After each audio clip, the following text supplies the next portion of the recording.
Salut, nouvelle vidéo, encore un trade aujourd'hui, décidément un trade par jour aujourd'hui, toujours sur le même actif, le GR40 et toujours de la même manière.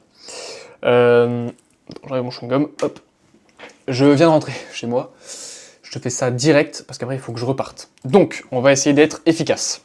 Alors, donc c'était sur le GR40, je te rappelle un petit peu la trend vite fait, si t'as pas regardé les anciennes vidéos, je t'invite à les regarder, elles sont très bien, j'explique, je trouve assez bien mes prises de position, et je pense que ça peut vraiment t'aider à simplifier ton trading, parce que j'ai vraiment découvert que c'était ça la clé, c'était d'avoir le trading le plus simple possible, de pas essayer de se compliquer la vie. Bref, donc en daily, comme tu vois, on est très bullish, hein, on prend Previous Weekly Low, et on part, on fait une englobante énorme, donc on fait un gap pour prendre la liquidité, on fait une englobante énorme. Ça, j'ai déjà expliqué. Ensuite, on fait une deuxième bougie le mardi. On prend Previous Weekly High, donc on prend les deux grosses liquidités et on a terminé la journée. On revient en gros dans l'OB qui est ici. Et du coup, on revient dans l'OB, donc qu'est-ce qui se passe? On part à la hausse. Donc le trade d'hier, je l'ai pris à la hausse. Le trade de mercredi, je l'ai pris à la hausse. Et le trade de jeudi, je l'ai pris à la hausse également. Aujourd'hui, on est vendredi.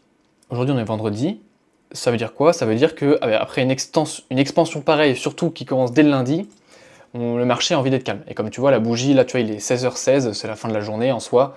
Les marchés, ils vont pas pump d'un coup. Donc là, c'est plutôt comme ça que la bougie va se terminer à peu près. On voit que la bougie, elle est comme ça, du coup. Parce que, du coup, il n'y a pas eu grand-chose sur les marchés. Mais assez pour prendre un trade, très intéressant d'ailleurs. Je vais te montrer en H4. En H4, on a création d'un OB. Jeudi, d'accord?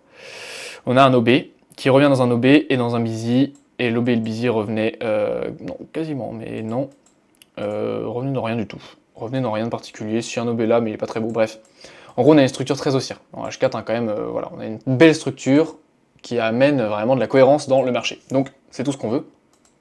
C'est dans ces conditions-là qu'on fait de l'argent. Si on fait pas de l'argent dans ces conditions-là, on n'en fera jamais. On a un OB et on a, hop, un busy. Ok. Donc, ça montre bien qu'on a bien envie d'aller à la hausse quand même. Ok. Je vais enlever le busy parce que c'est pas ma target, d'accord? Je sais pas pourquoi c'est 0,71. Moi j'ai pris un R. Donc ça c'est mon trade. Là tu vas te dire, le mec il dit que c'est bullish depuis le début de la semaine et là il prend un trade à la baisse. Ouais, je prends un trade à la baisse parce que, regarde ça. Si tu as regardé le trade d'hier, je t'ai expliqué comment je considère les gaps. Alors, là, à l'ouverture... non, oui c'est là. À l'ouverture d'hier, on a eu un gap. On a eu un gap sur Asia. Je garde les keyzones, même si c'est un peu fouillis, parce que c'est intéressant, et c'est important.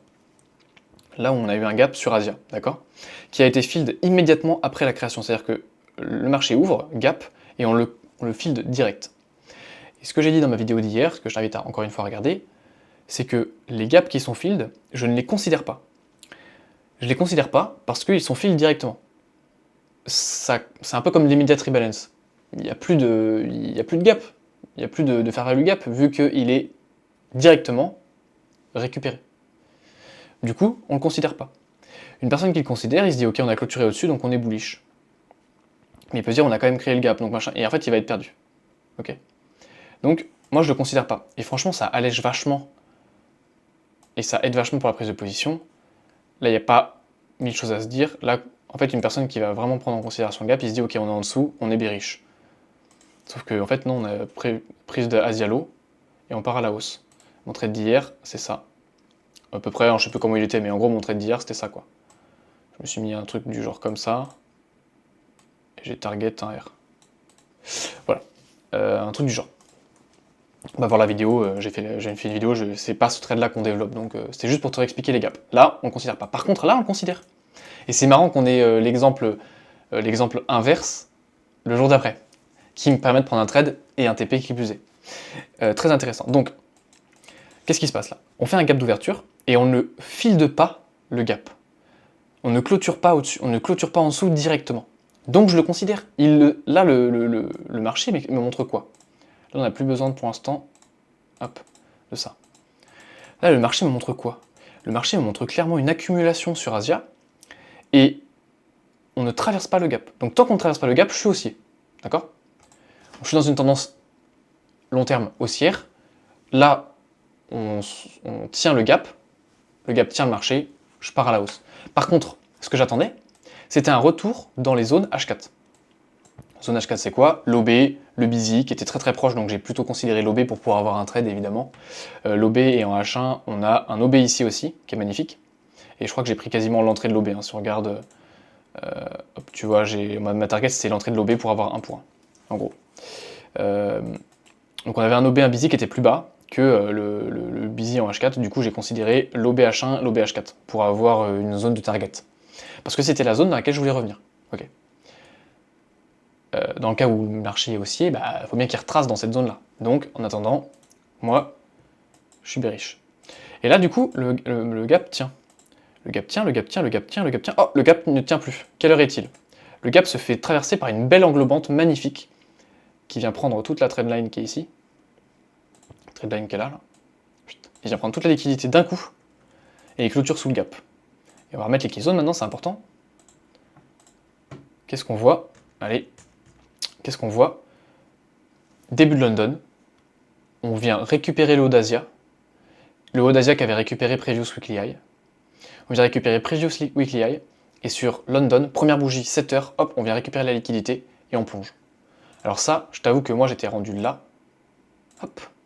J'étais là sur le marché, j'ai dit ok, je prends. Et je suis rentré direct. Je suis rentré direct. Et on vient faire une bougie du tonnerre et une deuxième bougie. Ah non, celle d'après. On a mis 15, pardon. Allez. Allez. Voilà. Il est 10h30, la keyzone se termine à 11h.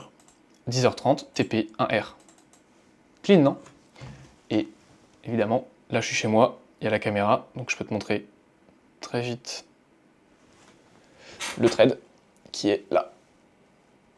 Je sais pas si tu as vu, mais admettons que oui.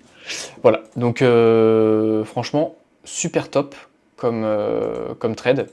Et donc évidemment, on revient dans la zone, on fait une très belle englobante qui revient dans le range, donc on appelle ça un CRT, hein, englobante prise de liquidité dans un range. Et qu'est-ce qu'on fait après? On va à la hausse. Et sur New York, on avait le trade inverse, à la hausse, évidemment, vu qu'on est revenu dans les zones H4. Je ne l'ai pas pris parce que j'étais sur la route, j'étais pas trop dispo pour trader cet après-midi, mais du coup j'ai tradé ce matin. Et moi j'ai fait mon retracement, 1 pour 1. Ce qui fait quand même, parce que là on a été costaud cette semaine, ce qui nous fait une semaine à... la semaine elle a commencé le 15, 18. Une semaine à... Une semaine à 2027 $. Voilà. 2027 $ avec un BE. Et 1, 2, 3, 4, 5, 6 TP. 2 BE, 6 TP. Pas mal. 2 BE, 6 TP. Je crois que c'est ma meilleure semaine de trading. Sur des petits trades comme ça, super simple. J'analyse et je vois le dernier PDRA, qu'est-ce qu'il me dit? Le dernier PDRA, il me dit, c'est un gap qui me dit, le marché tient. Oh, là, qu'est-ce qu'il me dit le marché? Le marché il me dit, ça tient plus. Bon bah, ça tient plus. Ok, bah on va à la baisse. Sachant que moi j'avais vu que j'ai la vision globale, je suis en daily, je suis en weekly, je suis en 4 heures, je sais où est-ce que le marché veut aller, ou est censé aller, pour aller ensuite continuer à chercher de la hausse, puisqu'il est haussier. Sauf que moi je vais pas attendre qu'il revienne dans cette zone-là. Si je vois qu'il y a un trade à l'inverse de la tendance pour aller récupérer cette zone-là, il faut que je le fasse. Je suis pas en me disant, ok, là c'est un retournement de situation, c'est un retournement de tendance, là on va partir bearish pendant des semaines. Non, je me dis juste là, sur la session London de vendredi, il y a moyen qu'il y ait du retracement. Et le marché me montre tout ça. Le marché me montre une prise de liquidité sur Asia, de previous daily high, puis une prise de liquidité d'Asia qui avait pris la liquidité, donc on appelle ça une double purge, bon moi ça j'aime pas trop ce terme, mais une double prise de liquidité. Ensuite, cette liquidité me montre qu'elle est efficace et qu'elle sert à quelque chose dans le marché et que le marché n'a pas fait ça pour rien, puisque juste après, 3 bougies après, il clôture sous le gap. Mais c'est trop simple. C'est évident en voyant ça. Et moi je l'ai vu sur le coup, hein, parce que j'ai pris le trade, tu vois, c'est pas après coup on se dit ouais c'était facile. Non, non, ça c'est le genre de trade, il faut le voir direct. Et c'est là que tu comprends que tu as une bonne compréhension des marchés. En tout cas que tu commences à en avoir une. Je dis pas que je suis le meilleur ou quoi que ce soit parce que j'ai fait une semaine à 2000 $. Rien à voir, ok? Faut vraiment pas se dire ça. C'est juste que là, ça c'est le genre de trade assez classique, qu'il faut savoir voir sur les marchés assez vite. Alors évidemment, si tu ne traites pas le GR40, tu vas pas le trouver, ok, tu vas pas le voir.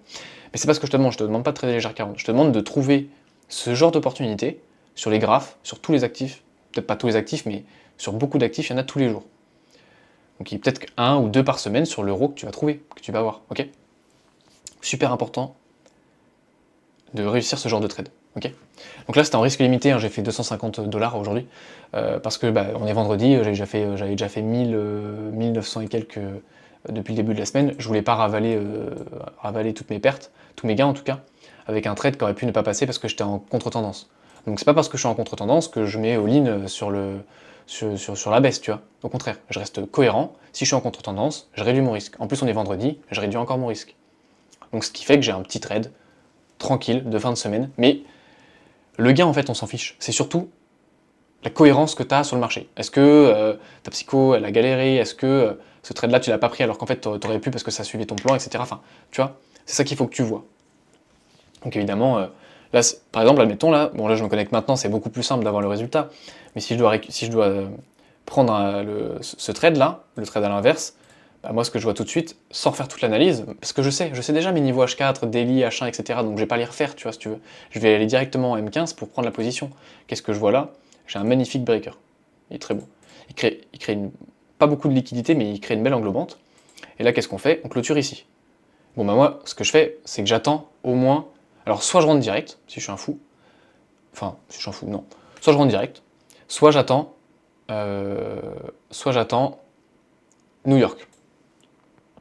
Là sur New York, on fait un retracement juste avant New York et arrive à New York, on bump.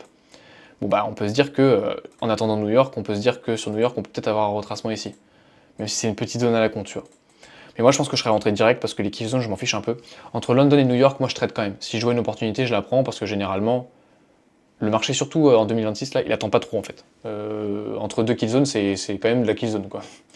Donc je pense que je serais rentré moi ici, tac. Donc évidemment, tu te mets derrière l'OB, derrière le breaker, et tu prends la liquidité ici. Ce trade-là, alors, je l'aurais pas pris. C'est-à-dire que même si j'avais été devant les marchés, je l'aurais pas pris. Pourquoi? Parce qu'on vient prendre une double liquidité et tout. Le marché, en vrai, il a fini son job. Il a pris la liquidité en haut, il a pris la liquidité en bas. C'est bon, il n'y a plus rien à faire. Mais là, on peut prendre ce trade-là. Hop. C'est un SL.